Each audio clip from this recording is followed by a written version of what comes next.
गौरी कौवी, अगर तुमने मुझसे शादी नहीं की तो मैं इस पेड़ से कूदकर अपनी जान दे दूंगा। शक्ल देखी है तुमने अपना पंख तो देखो कैसे काले कलोटे हैं। तो फिर तुम ये तो बता दो कि तुम कैसा कौवा से शादी करोगी।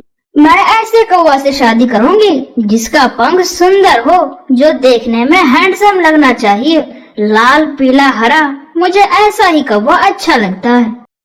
गौरी की बात सुनकर कालू कौवा सोच में पड़ जाता है और फिर गौरी कौवी से कहता है, गौरी, मैं 2 दिनों से नहीं नहाया हूँ, इसलिए मेरे पंख काले हो गए हैं। मैं अभी नदी में जाकर अच्छे साबुन से नहा कर आता हूँ, फिर देखना मैं कितना सुंदर दिखूंगा। ऐसा कहकर कालू कौवा वहाँ से चला जाता है। फिर कालू कौवा पहाड़ों में जाकर बैठ जाता है और सोचने लगता है कि वह कैसे अपना पंख रंग बिरंगा करे। कालू कौवा बैठे वहाँ सोच ही रहा था, तभी उसका पुराना दोस्त चील वहाँ आ जाता है। कालू, किस सोच में खोए हुए हो तुम? कहीं किसी कौवी से प्यार तो नहीं हो गया है ना? चील दोस्त, प्यार तो हुआ है, लेकिन वह कौवी मुझसे शादी करने के लिए तैयार नहीं हो रही है। उसे रंग बिरंगे पंखों वाला कौवा पसंद है, पर मेरा पंख तो काले हैं। यह सुनकर चील हंसते हुए कहता है, तो फिर तुम भी अपना पंख रंग बिरंगा कर लो। ये कौन सी मुश्किल काम है? वो कैसे होगा मित्र? फिर चील उसे एक उपाय बताता है और वहाँ से चला जाता है। वाह मित्र वाह, अब तो वह कौवी मुझसे जरूर शादी करेगी। यह कहकर कालू कौवा वहाँ से टूनी चिड़िया के पास जाता है। टूनी के पास जाकर कालू कौवा कहता है, टूनी चिड़िया, तुम इतनी सुंदर हो और तुम्हारे पंख भी इतने सुंदर हैं। ज्यादा मस्के मत लगाओ कालू कौवे, सीधी बात करो, बोलो क्या काम है। टोनी बहन, बात यह है कि तुम मुझे अपना 2-4 पंख दे दो। आपके पंख बहुत अच्छे लगते हैं। मैं तुम्हें अपना पंख क्यों दूं? काले कौवे, चल भाग यहाँ से। टूनी चिड़िया की बात सुनकर कालू कौवा निराश होकर वहाँ से चला जाता है। वह उड़ता हुआ जा रहा था, तभी उसे एक मुर्गा दिखाई देता है। फिर कालू कौवा सीधा मुर्गा के पास जाता है और मुर्गे से कहता है, वाह मुर्गा भाई, तुम कितना सुंदर हो। मैं भी तुम्हारी तरह सुंदर बनना चाहता हूँ। अरे काले कौवे, तुम्हारा पंख तो काला है और मेरा पंख रंग बिरंगा, तुम मेरी तरह सुंदर कभी नहीं बन सकते। भाई मुर्गे, इसीलिए तो मैं तुम्हारे पास आया हूँ।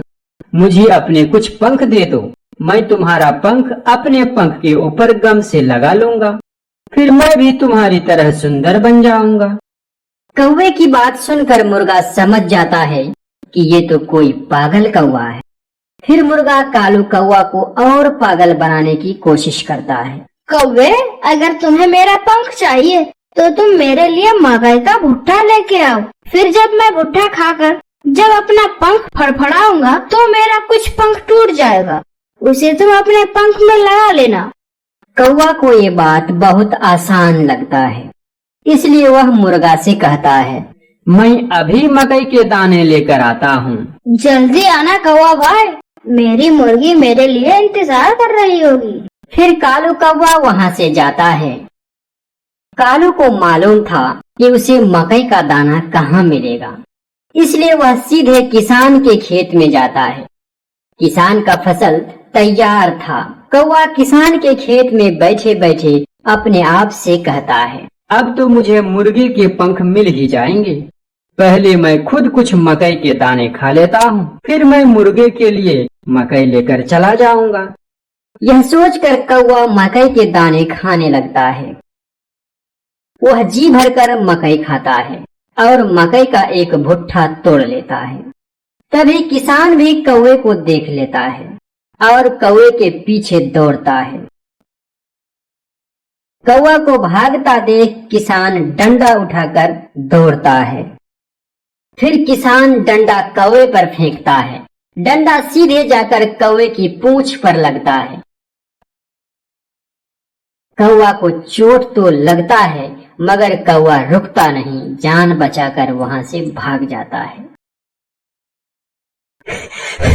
बच गया। अगर आज पकड़ा जाता तो किसान मुझे जान से मार देता। बच गया। कौवा मकई का भुट्टा लेकर मुर्गा के पास पहुंच जाता है।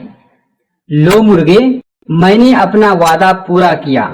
अब जल्दी से मकई खाओ और मुझे अपने पंख दे दो। हाँ, मैं अभी तुम्हें कुछ पंख देता हूँ। फिर मुर्गा मजे से मकई खाने लगता है। मकई खाकर जोर जोर से मुर्गा बोलता है और मुर्गे के कुछ पंख टूटकर नीचे गिर जाते हैं। लो कौवे, ये पंख तुम ले जाओ और मेरी तरह सुंदर दिखने लगोगे। कौवा खुशी खुशी वहां से पंख उठाकर भाग जाता है और अपने घोंसले में पहुंचकर मुर्गे के पंख को एक तरफ रखकर कहता है, कल मैं तोते के पास जाऊंगा और कुछ पंख तोते से भी लूंगा। फिर वे पंख अपने पंखों पर लगाकर मैं बहुत ज्यादा सुंदर दिखने लगूंगा। ऐसे में तो गोरी कौवी मुझसे शादी कर ही लेगी। कौवा ऐसे सोचते हुए सो जाता है। फिर सुबह हो जाती है। कौवा भी उठ जाता है और जल्दी से तोते की खोज में अपने घोंसले से निकल जाता है। मिट्ठू तोता अमरूद के पेड़ पर बैठकर अमरूद खा रहा था। फिर कौवा मिट्ठू तोता के पास जाता है और मिट्ठू तोता से कहता है, मिट्ठू दोस्त, तुम कितने सुंदर हो। मुझे पता है काले कौवे, कोई और बात बताओ। मिट्ठू दोस्त, क्या तुम मुझे अपना कुछ पंख दोगे? मैं भी तुम्हारी तरह सुंदर दिखना चाहता हूँ। फिर सुंदर मिट्ठू तोता मन ही मन बहुत हैरान होता है और कौवे से बोलता है, मैं तुम्हें अपने पंख तो दूंगा अगर तुम मेरे घर की अच्छे से सफाई करो। कई दिन हो गए हैं, मैंने अपने घर में झाड़ू नहीं लगाया। हाँ दोस्त, कोई बात नहीं, मैं अभी तुम्हारा घर साफ कर देता हूँ। फिर कालू कौवा मिट्ठू के घर जाकर उसका घर साफ करने लगता है और मिट्ठू का घर कुछ ही देर में चमकदार बना देता है। तोता यह सब देखकर कालू को 2 पंख तोड़कर दे देता है। कौवे, जब भी तुम्हें मेरे पंख की जरूरत पड़े तो मेरे घर की सफाई कर देना और मेरा पंख ले जाना। मुझे मुर्गे के भी पंख मिले और तुम्हारे भी। अब मेरा काम पूरा हो जाएगा। फिर कालू कौवा तोते के पंख उठाकर वहां से चला जाता है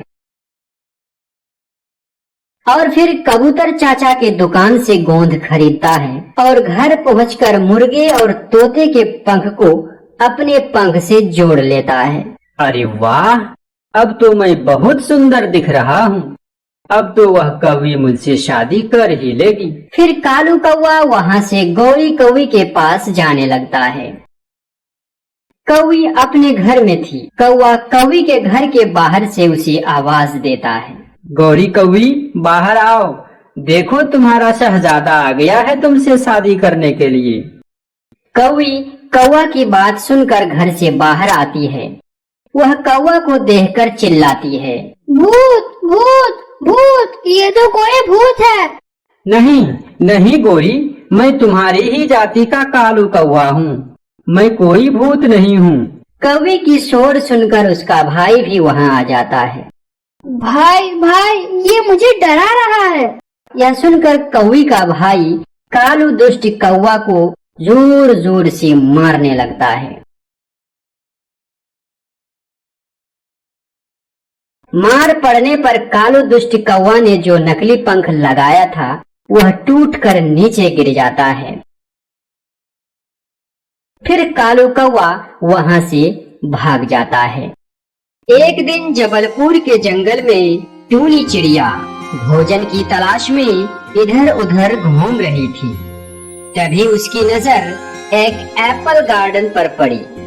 वह जाकर एप्पल के पेड़ में बैठ गई। अरे वाह, कितना सुंदर सुंदर एप्पल है। इसे देखकर ही मुंह में पानी आ गया।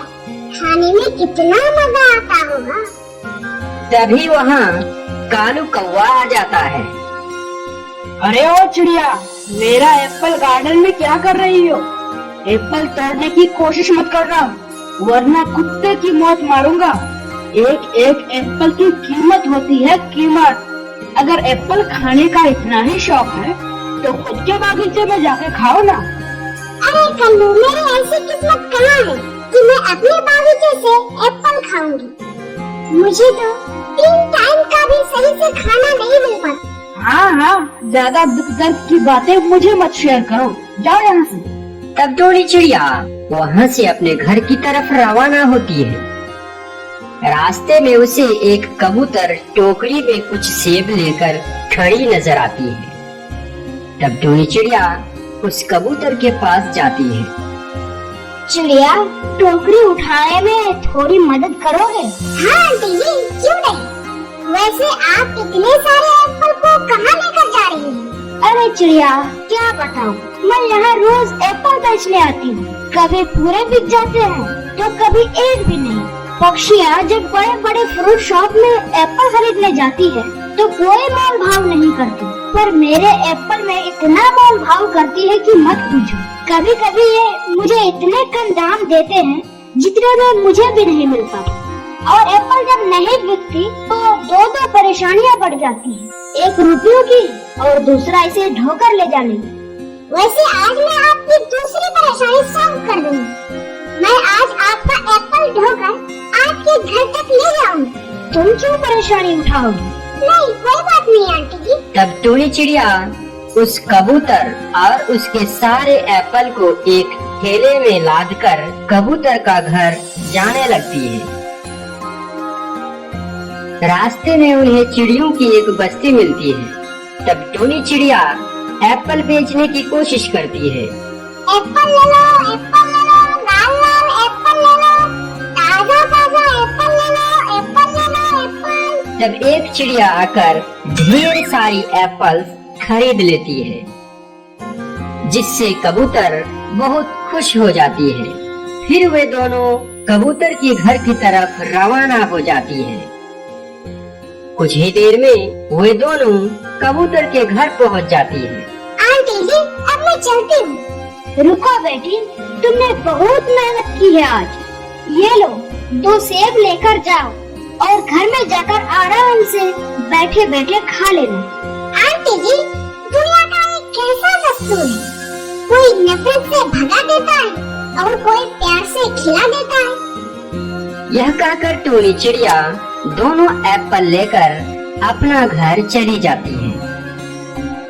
घर पहुंचकर टोनी सोचती है, एप्पल तो बहुत सुंदर सुंदर है। ऐसा करती हूँ, इसे खाकर बीजू को जमीन में बो देती हूँ। हो सकता है एप्पल के पेड़ उग जाए। टोनी ऐसा ही करती है। एप्पल खाने के बाद बीजू को लेकर अपने जमीन की तरफ रवाना हो जाती है। अपने खेत में पहुंचकर टोनी चिड़िया उन एप्पल के सारे बीजों को बोने लगती है। जब सारा एप्पल बीज बो देती है तो वह वहां से घर की तरफ आ जाती है। दूसरे दिन जब टोनी अपने खेत में जाती है तो वह देखती है कि सारे एप्पल के बीज से एप्पल के नन्हे नन्हे